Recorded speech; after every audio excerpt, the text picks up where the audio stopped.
Hello there! Welcome to my first painting process walkthrough video. I'm really excited to start making these for you guys. This video is dedicated to Sophia, who is my first tutorial patron, so I hope you enjoy, Sophia. So this is a 5x7 oil painting, and there are a lot of elements on here to talk about, so let's get started. As you can see, I've already drawn my sketch here and also added my black acrylic painting, my underpainting in some areas. And this always gets covered up, but while I'm painting, it serves for like a map while I'm laying down colors. The oils can be really opaque and my sketch gets lost, so the black, having the bold outlines helps me remember my composition and things like that. So I laid down my sandy colored first, which is a mix of Naples yellow, titanium white, and just a little bit of Hansa yellow, which is just bright yellow. I like to turn the sand a little bit more blue-green as it gets further and further away to keep the illusion of depth. So I slowly transition the sand into that seafoam blue color, and that color is just phthalo green and white. So now I'm adding the dark horizon on the ocean floor, which really brings the depth forward, or backward I should say, and it makes it a little bit more realistic. Here I chose a mix of phthalo turquoise and ultramarine blue for no other reason other than they're just really pretty and dark enough for what I want them to do. You could also probably use a more green tone, but that's the beauty of like just making up the scene imaginary. It doesn't really matter sometimes. So here you can see I started to fill in the ocean with a nice blue, and then I decided to stop mixing randomly and mix a brownish color for the ship, just ADD. So I actually ended up changing the color of the ship multiple times because I didn't use a photo reference, and I was trying to decide on a convincing color for how far away the ship was. Not every painting process is flawless, and this is like a good example of that. So I thought it was a good idea to include this clip so you can see my mistake. So here I mix a few blues with my brushes just to get a feel of what color I'd like to put up top, and I decided to basically put phthalo blue and some white and a little bit of manganese blue. And now I'm just adding a few gentle light rays, nothing fancy. I'm using a large flat brush that has some pretty firm bristles, but it creates some nice smooth gradients, and then I went in with a little smaller filbert that was a little softer to kind of soften up the light rays. And I use this trick a lot, not just in the background of some paintings, but also over the top in the later layers. In my recent painting that has the castle and the unicorn and the rainbow called A Kingdom Away, I made some similar light rays coming from the treetops. Sometimes it's hard to not overdo it. I get like really happy with highlights sometimes. They're, especially in the oils, they're just really fun to make. You can blend them really softly. When I do highlights this way though, I try to stick with an opaque color. If you do like a transparent glaze to try and create a highlight, it kind of just looks like a weird shadow, and it doesn't really work out. But now I'm going back and touching up the ship. I'm just kind of like blending out the background and making sure that the ship isn't too cookie cutter. So I'm kind of like fuzzing out the sand underneath it and next to it. And the masts and things of the ship got a little bit lost when I put the background on, but that's totally fine because I can still see them. And also they're supposed to be broken and sunken, so like not perfect. And I can still see them, and it's enough of a guideline to go back over with oils, and that's, again, where the black underpainting really helps me. It's just how I paint. I like to just go in straight with the full layers of paint, and when you have just a pencil sketch underneath, it's kind of hindering. I don't really paint like a coloring book. I kind of just go section by section and fill everything in.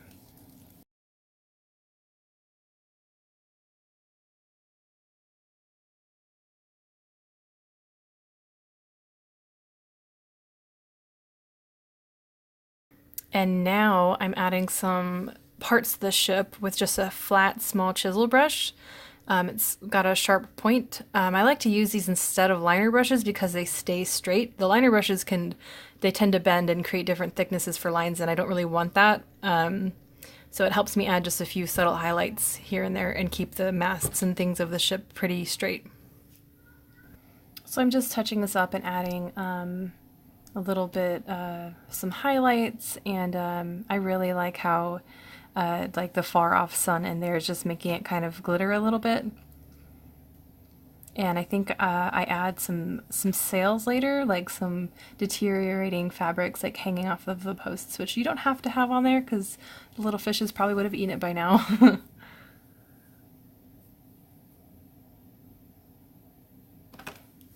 So here I'm going over, I've got a flat shader brush, and I'm just adding some very vague shadows of the sand shapes. So if the sand below is kind of rippled, you know, with the movement of the water and things like that, I like to show the texture of the surface of the sand, and I think of it kind of as like a wrinkled blanket and not really grainy. And so when you paint just little highlights like this and add shadows next to it, it makes it look more like a nice carpeted surface of sand instead of, I rarely ever paint sand texture like dots and grains. I don't ever paint sand that up close. So far away like this, it's more of just like a surface.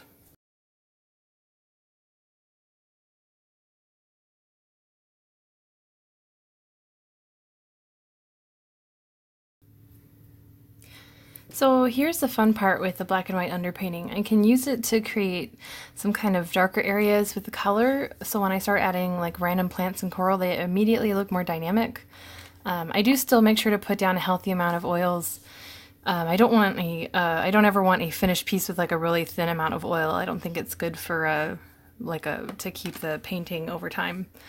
But there are many different types of corals and rock that live underwater.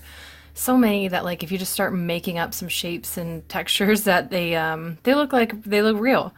And I can kind of just make up whatever I want underwater, and it kind of just fits in with the world. I'm just adding like fuzzy bits of blue and green to create this like rocky type area. So now for these other like species of coral and stuff like that, I'm just adding whatever shapes and colors and textures that I feel like wherever I want to put them. And they kind of do get mixed in with the green and blue that I've already laid down, but that's fine because I think it makes it, it tones the colors down a little bit. The painting's done wet on wet. I painted this all in one day. I don't always do that, but usually with the 5x7 sizes, that can happen sometimes. Those usually only take 1 or 2 layers to make the painting finished. I rarely ever do a 5x7 that has 3 layers. They're just so small, and I tend to paint kind of fast that I end up overworking it. So now I'm going in and adding some actual little spots of color for coral pieces, and I'm not getting any very distinctive shapes here. I'm just using a small filbert brush and kind of putting some kind of oblong shapes for, you know, the tubular corals, and some small dashes and just little crinkly branch type things. Coral has so many different types of species and things like that. I really love how they just are sprinkled on here with color, and it makes it look like a garden almost. And it's you can really do a lot with it. So now I'm adding some really far off fish, and I'm using just a really small filbert brush with a sharp edge to make some tiny dashes. I like the way that it makes the fish look. It's kind of impressionistic, and I've always really painted them this way. It's kind of easy. I think it creates like a nice trail of movement for the viewer to enjoy. And I'm making sure to add some highlights to the fish and also darker fish, so it makes it seem like it's more fish and not just like a flat layer. So as far as planning out the movement of this school of fish goes, I kind of predetermine a line in my head of the direction in which they're swimming, and there's not really a back or forward end that I plan out. I really want to concentrate on just making an interesting movement path. Sometimes I'll make a swirl. This time it's more of like a zigzag that kind of just trails down. I'm trying not to make it very formulaic, and very, you know, I want it to be kind of vague. If you've seen these types of schools of fish in like ocean documentaries, it is just fascinating how they move together and how many fish there are in these schools of fish. So I really want it to look like they're moving in unison and they're just such a eye-catching part of this painting. Also, I'd just like to quickly apologize if you guys hear any like shrieking in the background. It's my two toddlers. They're playing in the living room and they get kind of loud. So anyway, right here I'm adding some more pops of just grass and kelp and stuff like that. And at the top left corner I actually tried to add this dark coral shape that I immediately hated because it was like too spidery looking and way too dark. So I lifted it out with some thinner and I tweak it later. I come back to that area later. And that's what I really love about oil paints. It's actually a lot easier to fix your mistakes than it is with acrylic paints. I worked with acrylics for about 10 years and I really love them, but after a while I just felt really limited because they can be really unforgiving with their drying times. And with oil paints I really love how vibrant and like dense the colors are. The pigment load of the paint is just awesome, and you can take all the time you need to like manipulate your colors, and creating effects like the light rays and things like that here are so effortless versus when I was painting this with acrylics. That was the hardest part. So as far as planning goes with where I put my coral and colors and things like that, I really just keep it random and try and balance out what color is on what part of the painting, and you know, not too much of one color on one side. And I kind of sometimes work one color at a time. Like here I'm using a lot of yellows and greens, and then I'll use like the power colors like pinks and or you know, magentas or maybe even red later in the painting, because those will immediately draw the rest of the attention to themselves. So now I'm just going back in and adding some detail to the coral, some like little tiny grassy textures, and some highlights and things like that. And now I'm adding a little bit more fish, and I do tend to pick the colors a little bit more carefully for the fish in the water because I don't want them to be too prominent in the composition. I don't want them to attract like too much attention, but that's just me. Sometimes I do make them a really bold color and it ends up working, but every painting's different when I do underwater fish and stuff like that. Now that I'm adding these other fish, I do have a couple photo references pinned up on my wall that I can just glance at for their shape. There's so many different kinds of like tropical fish, but I really like these specific shapes and their coloring, and they're really pretty. So I don't trace or anything, I just glance at them and kind of start with a rough outline. Also, the painting is so small that I don't really worry about making the fish like extremely perfect and detailed, because if I did that it wouldn't really fit in with the rest of the painting that's kind of like impressionistic. So this fish is kind of starting to blend into the sand a little bit. I think he still works so because of his stripes, and I'm trying to really rework his highlights and his shading to make him a little bit more contrasted against the sand. And later I'll go back and fix up the sand a little bit more just to help that along. And in the photo reference, he's a white and gold striped fish, but his body needs some bluer shading because he is underwater. And I really try and, you know, make the fish look like they aren't copy and just like stickered onto the painting. So I do want him to have some dynamic shading, even though he's small. And this is a small painting, but I think it just adds like even more beautiful colors when you concentrate on things like that. This purple fish, however, I think this is a tang fish. She is very dark, and she's actually almost like a black ultramarine blue color. I ended up making her a little bit more purple than she actually should be, but I like how she looks though. So up on the top right hand corner, I felt like something was missing and it was just didn't balance the whole painting out. And it's something I could have planned a little different beforehand, but I don't mind making changes in the process. So I felt like adding some water ripples and like bringing the surface of the water closer was a good idea. It was a little tricky to work on the fish that I already painted, but I managed to pull it off. And I've painted light ripples like this before, so I didn't really use a direct photo reference. I kind of just worked from memory. And I really like how it turned out. It's really sparkly and just adds more prettiness to the painting.